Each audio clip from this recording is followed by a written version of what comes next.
si nam se danas pridružio Lidići na naš projekat ProGreen od ProCredit banke.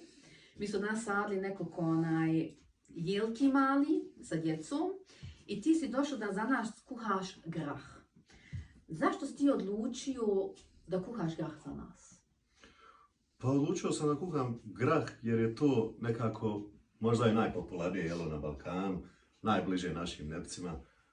Imao sam ja ideju da to bude mađarska gulaš supa, ali opet kad se već kuha za 150 ljudi, sigurnija je ova varijanta jer svi na to navikli. Nikom neće biti ljut, nikom neće smetati neki začin tipa kim ili šta znam što ide. I onda smo radili, nismo onu moju komplikovanu verziju koju ja inače radim, nego ipak je ovo malo za, kuhali smo ovim velikim šerpama za bataljon ljudi, za 150 ljudi, jel smo radili.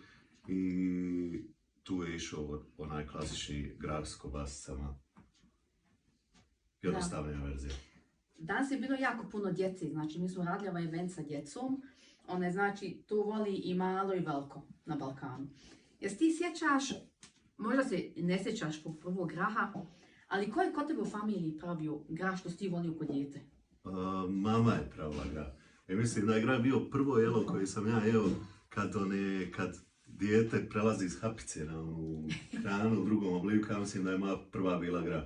Mama je pravila grah i musaku, to su, znala je dva jela kako treba, ali je baš je znala, to su, znala je vrhunski napraviti. Musaka je ipak moj favorit, ali na drugom mjestu odmah grah.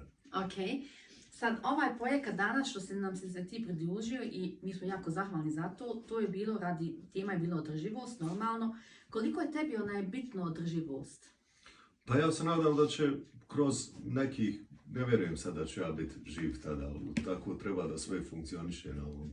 Ima prostora da sve bude samodrživo, da nema nekih takvih izvora energije koji koriste druge te medijume koji se moraju trošiti da bi se došlo do energije. Kad već imamo svu tu energiju, sad nam treba malo više te tehnologije koje možemo iskoristiti kako treba. Da. Sad grah to je nešto regionalno i sezonalno. Koliko je tebi bitno što se tiče regionalnosti i sezonalnosti što se tiče jela?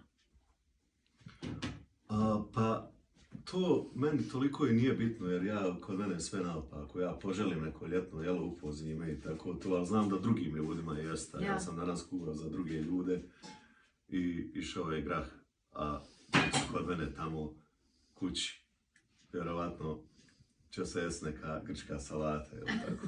Ok, razumijem.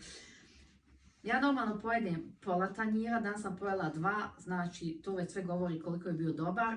Mi ćemo sad ovdje malo dalje jesti. Hvala vam, čao!